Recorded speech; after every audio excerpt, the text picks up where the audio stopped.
On this Monday edition of the Locked On Eagles podcast, we got some rookie talk. Who could win Rookie of the Year on the Eagles? What's going to be a more impactful class this year, 2022, 2023? Some jersey talk, all that and more on this Monday edition of the Locked On Eagles podcast. You are Locked On Eagles, your daily Philadelphia Eagles podcast. Part of the Locked On Podcast Network, your team every day.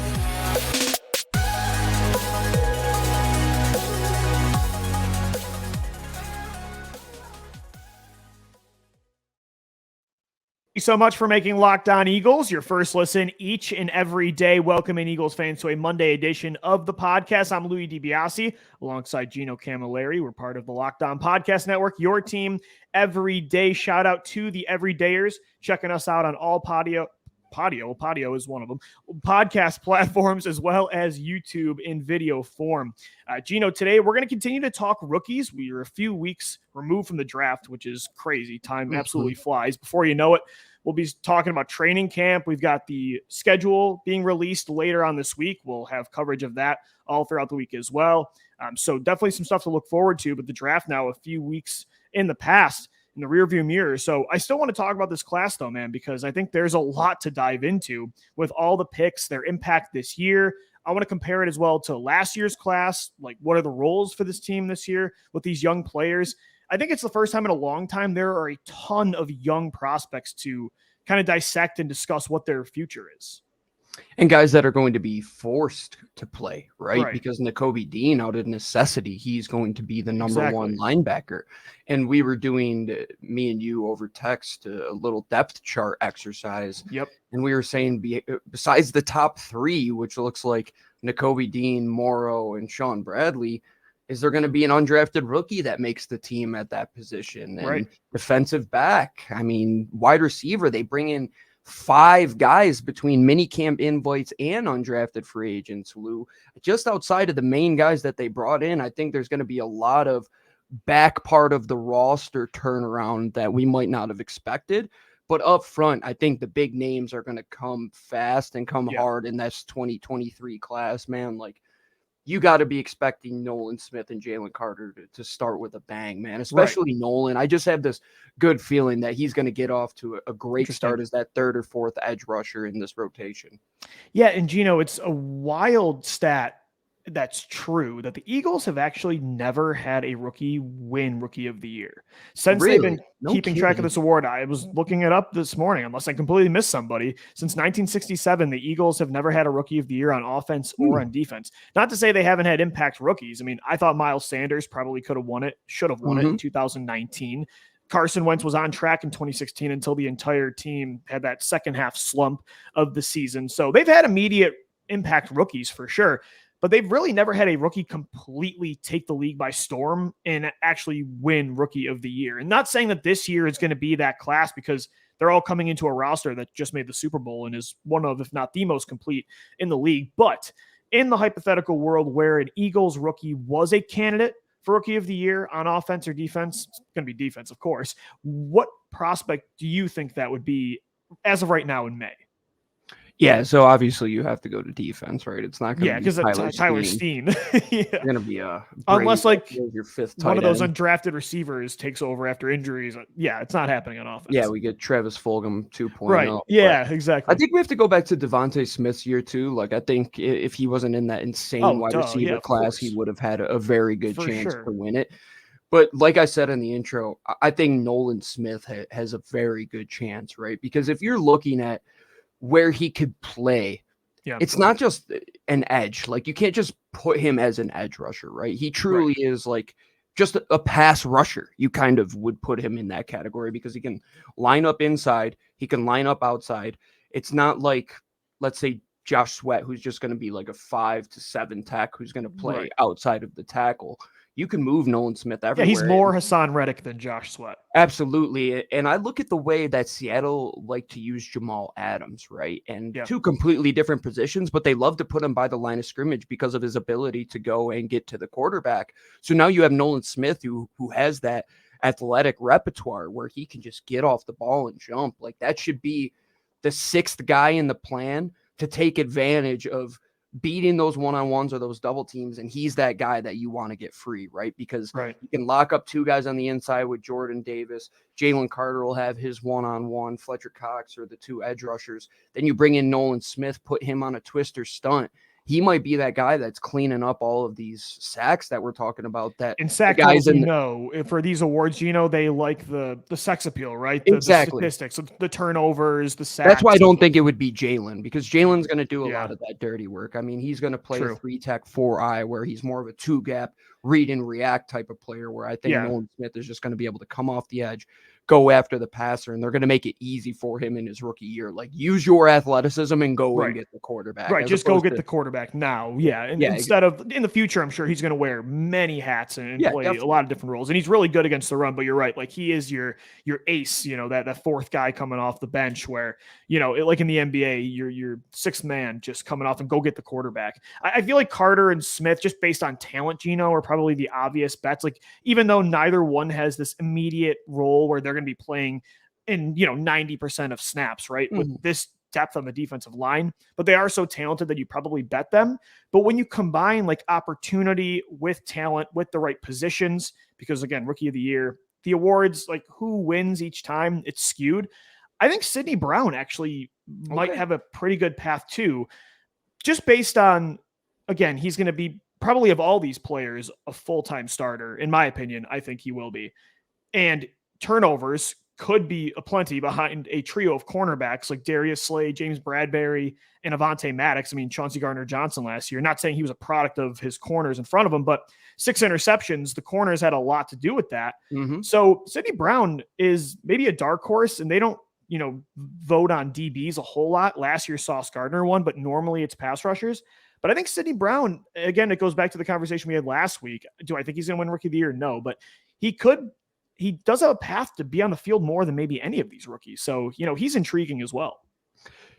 Yeah, I mean, can coverage just be the recipient of a good pass rush? Like, what if he gets 5 picks this year from the pass rush and the corners? You know what I mean? Exactly. Like, he's the guy that just can go and play center field and be what Chauncey Gardner-Johnson was for you, right?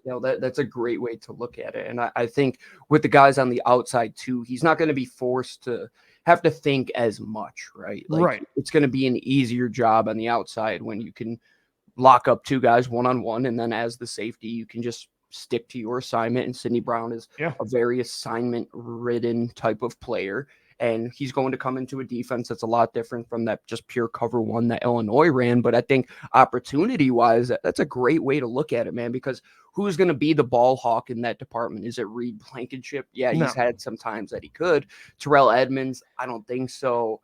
Justin Evans, maybe, because he's an athlete, but I just think Sidney Brown is going to get all those opportunities. And you talk about that red star label that the scouts gave him. He's smart. He's a worker. He's going to be in the film room each and every day.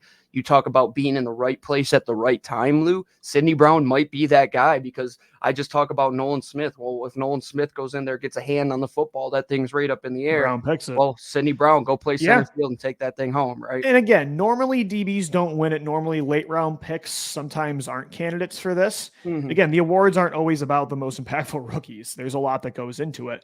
But last year, the finalists were 2 defensive backs. It was Tariq Woolen and it was Sauce Gardner, and Sauce wins it and he's a top pick. But Tariq Woolen, was a 5th round corner out of UTSA. So Sidney Brown coming out of the 3rd round, winning the award, I wouldn't say is crazy. I think what's crazy though, really, is the fact that the Eagles have never had a Rookie of the Year in like 4 decades is pretty wild.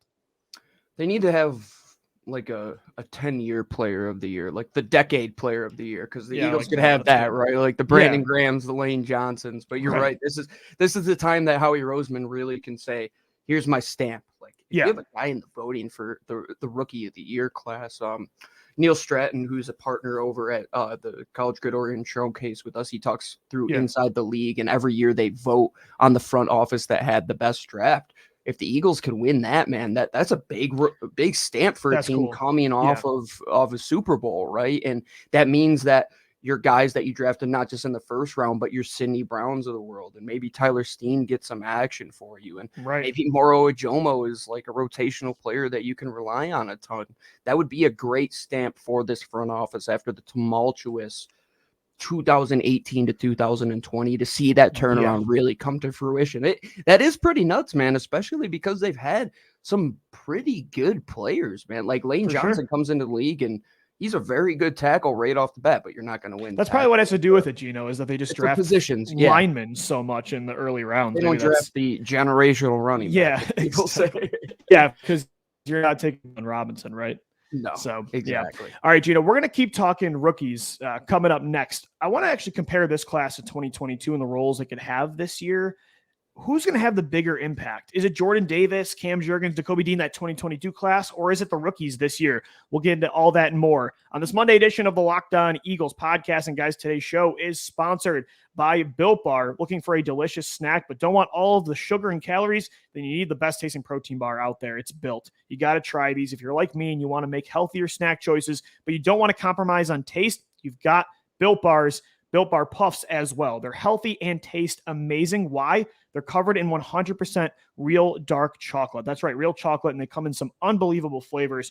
Churro, we love peanut butter brownie here on Locked On Eagles. Cookies and cream is great. Not sure how Built does it, but these bars taste like a candy bar while maintaining amazing macros. And what's even better, they're healthy. Only 130 calories, 4 grams of sugar, and then they whop the protein in there, 17 grams of protein. Now you don't need to get a box just on Built.com, which we've been telling you for years to go order. Now you can get them at your local Walmart or Sam's Club as well. And of course, the specialty flavor is still at Built.com. That's right. Head to your nearest Walmart today, walk to the pharmacy section and grab yourself a box of Built Bars. You can pick up a 4-bar box of cookies and cream, double chocolate, or coconut puff.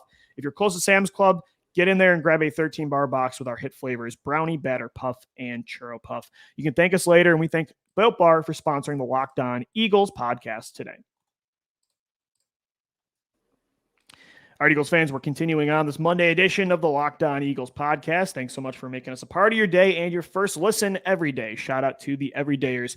Monday through Friday, even, yes, now in the May, June dead zone spot of the NFL offseason. We've got the schedule released on Thursday. Gino and I will have coverage of that for you that night. Kelly Green jerseys will be out soon. But outside of that, we're waiting for training camp. So, Gino, we're going to continue on today's show talking about this rookie class that Howie Roseman, I think, completely nailed 2 weeks ago during the 2023 NFL draft. And, segment one, we were kind of talking about the roles for these guys this year. Like, in the hypothetical world that one of them blows up this year and is a rookie of the year candidate, who would they be? And this conversation we're going to get into now, I feel like is very similar. It's still based on roles, but I want to compare it to last year's class, because last year's class, Gino, was almost redshirted, basically your top 3 picks, right? Jordan Davis had the biggest role, but that was more in the first half of the year. Once they signed Linval Joseph and Ndamukong Suh, like, he was part of a 6-man rotation at the defensive tackle position. Nakobe Dean never played because of Kazir White and TJ Edwards. Cam Jurgens never played because of Jason Kelce. So it's almost like you have 2 rookie classes this year, and you're seeing, of those 7 to 8 players, who's going to blow up. Who do you think has a bigger impact this year when it comes to a collective class? Is it 2022 or is it 2023? Isn't it funny that the most impactful rookies from the 2022 class were Reed Blankenship, who was undrafted, Britton Covey, who was undrafted as well. Yeah, I didn't even think of it that way. Yeah, for sure. Tyron Johnson and Grant Calcaterra towards the end of the season. Yeah, it's all the late picks or no picks at all were the impact players. Yeah. Tyron Johnson was an ace on special teams. Like, he was going up in the box score time and time again.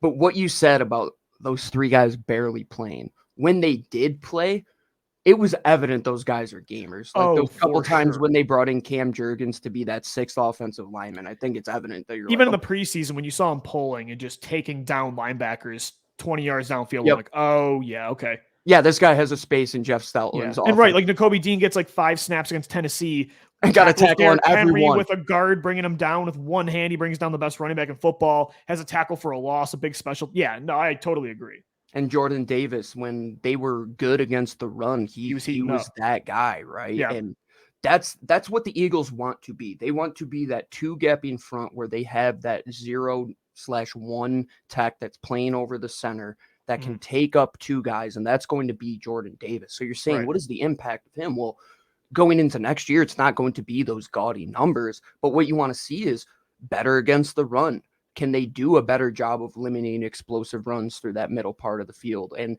I think the best way to tell how Jordan Davis does is how Nakobe Dean does, because if he's spilling all of these tackles to the linebackers and Nakobe Dean walks away with 100+ tackles, where you said Jordan Davis did his job and Nakobe Dean did his job. And Nakobe is going to come in and, man, it stinks that he's not a rookie this year, because you could truly make the case that he could be a rookie of the year. If it was the NHL, he would be, because in hockey, like if you don't barely play as right, rookie, if you get like 6 games out of 82, you could still win it, right? Because you're right, Dean has, of all these players in these 2 classes, has the most opportunity, like unquestioned. He's going to be an every down player, right, Gino? I mean, he is linebacker 1, and I don't even think it's close. So in that way, you would, based on opportunities, you'd probably say 2022 will have the bigger impact, because Jordan Davis is going to have a much bigger role this year. I think he's going to take steps as a pass rusher. He was heating up and putting things together before he got hurt and before they signed Sue and Joseph last year. And then you also do have Jurgens, who could potentially be your right guard. So I'd say 2023 has more upside, but based on opportunity, it's probably 2022. Yeah, floor versus ceiling, right? Right. Like Nolan Smith. The ceiling is still high for 2022, man. Don't get us wrong. Oh, absolutely. I'm just saying, if Nolan Smith can be what we think he could be as a pass rusher, Jalen Carter just comes out of the blocks and is as good as, like, they could be elite players. Yeah, they truly could. And Sidney Brown just comes out and he picks up everything on the back end. The only gaudy number type of guy you can get from 2022 is Nakobe Dean. And you're going to look at numbers versus numbers. 2023 probably look better, but the impact of what these guys do down in and down out is truly going to be measured in the success of the defensive front and the success of the offensive line. Because if Cam Jurgens comes in and he's your right guard, and the numbers versus running left versus right are skewed, like let's say it's a lot better running to the left and you can't run to the right. Well, Cam Jurgens probably isn't doing his job. More sacks come from the right side. You're going to be able to measure that, but that won't show up in the box score. And same thing with Jordan Davis. If teams are running for 6-7 yards a clip like they were doing towards the end of the year last year, if he comes back and they're able to limit teams to 3.5-4 yards a carry, he's doing his job, but that's not going to show up in the box score. That's why it's hard to kind of put that quantitative value on this. It's the meat and potatoes class, whereas 2023 was still a lot of linemen, but it's flashier linemen. It's more pass rushers and, a safety, right? Yeah, this is like not a roller coaster, let's say. Like the roller coaster is the big attraction. It's like the Ferris wheel. It's a necessity at an amusement park, right? Like it has to be there. It's one of those things that draws your eye, and that's what Jordan Davis is. He's a unicorn in the middle that'll draw your eye to that defensive front that offensive coaches are going to have to game plan around this guy. And he's going to allow these other guys to put up numbers, right? Exactly. Like Jalen Carter, like he did at Georgia, I'm sure, and freeing things up for Nolan Smith. And, interestingly enough, a lot of these 2 classes, these guys are going to be battling for positions. I think the right guard battle is going to be between Cam Jurgens and Tyler Steen, most likely. I mean, Jack Driscoll's in there too, but I think it's probably between Steen and Jurgens. And then you look at defensive line, Jordan Davis and Jalen Carter, although they play different positions, they'll be fighting for snaps in that rotation. And you look at as well at safety, Sidney Brown and Reed Blankenship. So a lot of these guys are going to be fighting for minutes against each other. Which will be the most telling of who is farther ahead and who could be the most successful.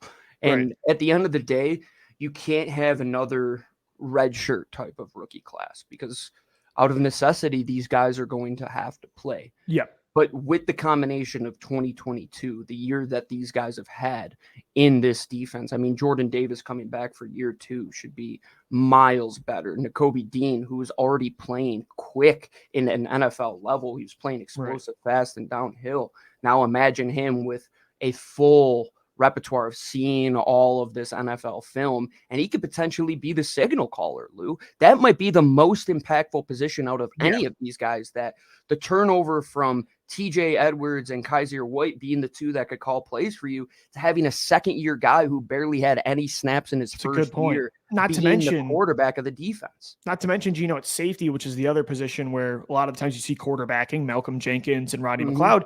You got 3 new players. Yep, exactly. And Nakobe might be the only force that coming back year to year has any snaps in your defense in that defensive secondary that isn't cornerback, right? Mm-hmm. And I don't think Reed Blankenship is at a level where he is going to be a green dot caller. He's a fine player, but I don't think he's up to that caliber. And Kobe Dean did that at Georgia, so he should have, by all intents and purposes, the first swing at the bat to be that guy. And usually that player in Philadelphia, you look at TJ Edwards, puts up big time numbers when it comes to tackles. You're going to see him in coverage. Could he have 3 or 4 interceptions? I really wish there was like a sophomore player of the year, because that's when you get to see that true evolution of a player, because Nakobe could be like the right year in 2 leap award, Yeah, because it happens all the time. It's a leap award. I like that. And Gino, the good thing is you mentioned a lot of these guys, it's not going to be a redshirt year for 2023. But the good news is it's like this year you need more young players to step up, but you have almost 2 rookie classes. Like we said before, you have 2 classes combined to help you, right? So of all of these players, some of them are going to pan out and be legit playmakers. Yeah, if you get 50% of these guys to hit, right? These are a lot of guys.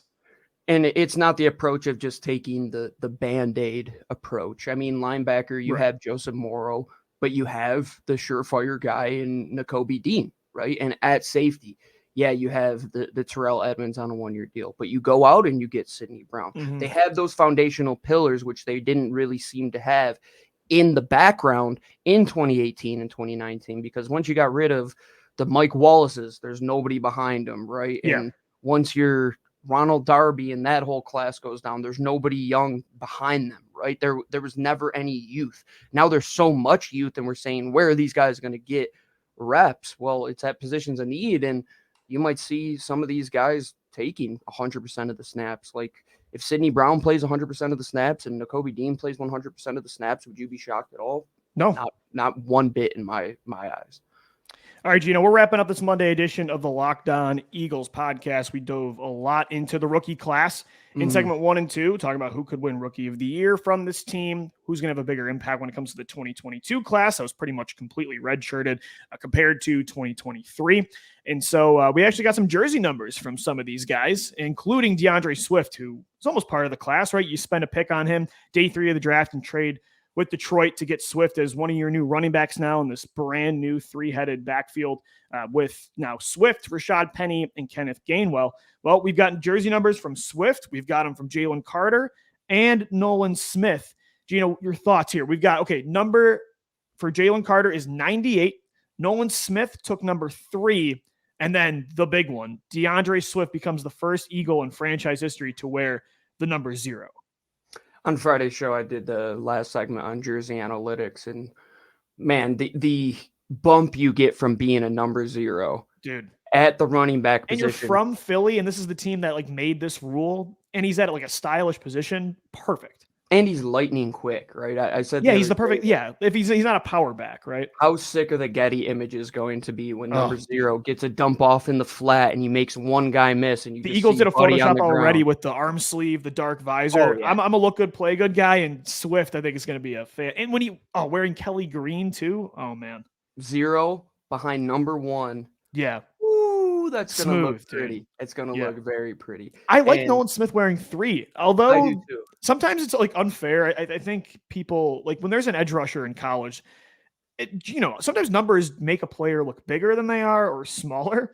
Nolan Smith wearing 3, I think he's definitely going to make him look small, but I love when edge rushers wear single digits. I think Josh Sweat wore a single digit at Florida State, and I love it. Did he? I think so, if I'm not mistaken, because I thought he was smaller, and then he wore the 90s with the Eagles. I'm like, okay, this guy's massive. Yeah, when you wore 7.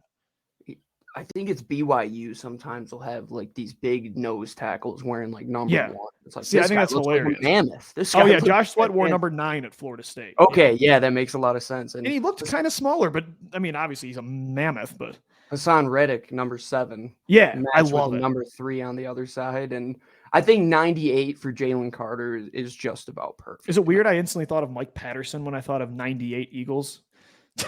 Yeah, right. I know. I was thinking there was this discussion on Twitter that the Eagles should unretire all the numbers that they have retired. I think all of sports number 99 in Jerome Brown.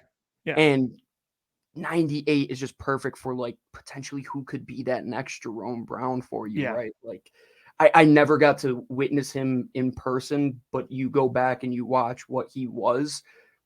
That's what you want this defense to be, right? Like you want that game wrecker of Reggie on the outside being Hassan Reddick, and you want that Jerome Brown being that Jalen Carter. And 7'3", 98. You got big Jordan Davis at number 90 in there. Fletcher 91 with Fletcher Cox, though, Lou. I know we're talking about the rookies. That might be my favorite number for it's the best tackle. Especially for like an elite pass rushing defensive tackle. It's so good. It's perfect. And you know who might have got the best number? Olamide Zaccheaus, bro, getting number 13 into that like surefire way to make the roster. You get number 13, like there's no doubts that you're making Travis Fulgham number. Or you look at the punter Ty Zentner that they bring in and they gave him 49. Like best of luck making this roster. But Reed Blankenship also wore number 49. That was the first number that he wore, if I'm not mistaken. And he made the roster. Yeah, I guess that's true. I like that though, Gino. I want that like in college where special teams players, like, or I should say the kicker and punter, you get the bad numbers. Like leave the cool numbers for the rest of them, right? So you're Jake Elliott.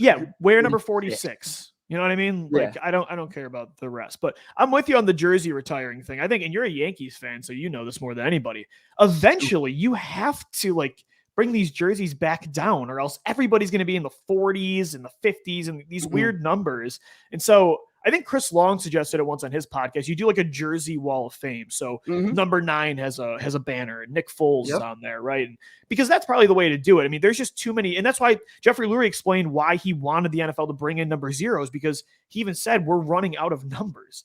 Well, eventually you're going to, if the NFL keeps going for another 200 years, you're going to run out of numbers. So it's inevitable that eventually jerseys being retired is going to be a thing of the past, I would imagine.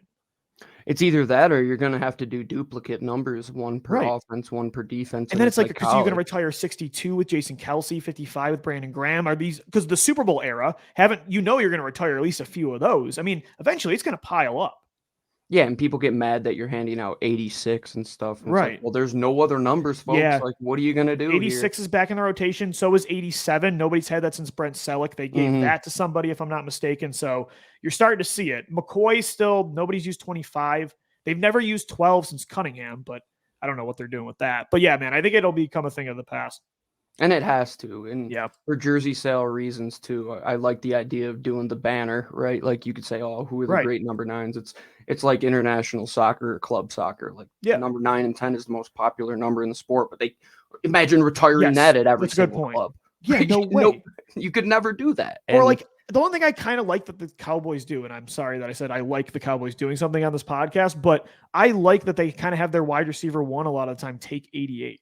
That's the greatest way to do it, man. Yeah, I think that's cool. Syracuse lacrosse does that with 22. Like their best player. Like you have a number for, like, this is our number. This for the Eagles. Like if you're number 9, like you're the guy, you know? Right. Like wouldn't it be sick that every quarterback comes in as number, like Donovan wore number 12 after Randall, and now Jay wore number 12 after Randall. Like that would be a pretty cool thing to have. But at the end of the day, Lou, the Kelly Green jerseys, I think the NFL is going to make a realization that there's such an untapped market when it comes to revenue and alternate jersey streams that it might be sooner rather than later that teams are able to do as much as they want with it. They just open the floodgates. And I think the start was 2 helmets, but you're right, because Lurie's going to want to use Kelly Green and the black helmet eventually, right? Like he's going to want to use the black jerseys still too. So, and I mean, the NFL doesn't, I know that they want like this. I've actually talked to some jersey people about this, that the NFL wants more of like one look, the brand they want to maintain for each team is like, this is what the Eagles look like. This is what the Cowboys look like.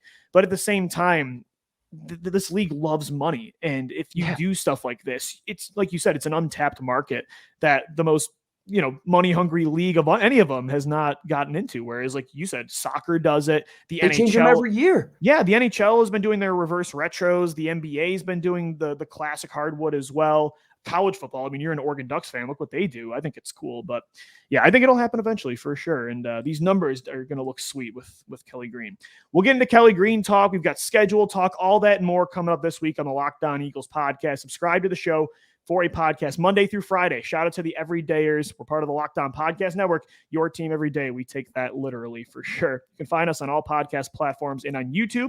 Make sure you hit us up on Twitter as well, at Locked On Birds, at GC24_football, and at DiBiase LOE.